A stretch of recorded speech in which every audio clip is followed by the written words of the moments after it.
បេះដូងដ៏ស្អាតស្អំមិនធ្លាប់មានស្នេហាមិនធ្លាប់ជួបការឈឺចាប់តែនៅពេលនេះឈឺស្ទើរស្លាប់បាក់តែមនុស្សបោកចិត្ត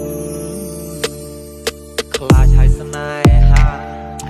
រៀងនឹងការឈឺចាំឈឺស្ទើរស្លាប់ពីបាទ្រាំបេះដូងកំសត់អើយត្រូវតែរឹងមាំត្រូវតែខំទ្រាំរស់ក្នុងភៀមឈឺចាប់ធ្វើជាមនុស្សស្មោះត្រូវគេក្បត់រួមនៅជាផ្សារហេតុអ្វីព្រំលីខិតមិនមេត្តារឿងមួយមនុស្សស្មោះមានកម្មពីសាងពីជាតិណាជាតិមុនតើខ្ញុំធ្វើបាបអ្នកណាបើមនុស្សក្បត់ខ្លាចគេឈឺ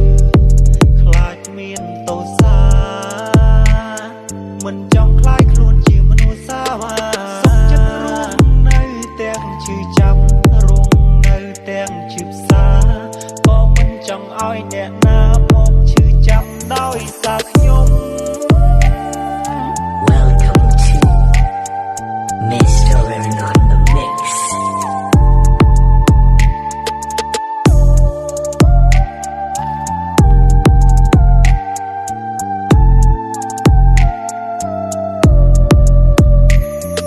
ខ្លាចហើយស្នេហា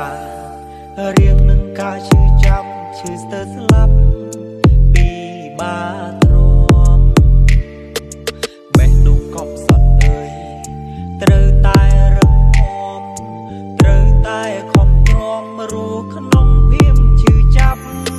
ធ្វើជាមនុស្សស្មោះត្រូវគេក្បត់រួមនៅជាផ្សារ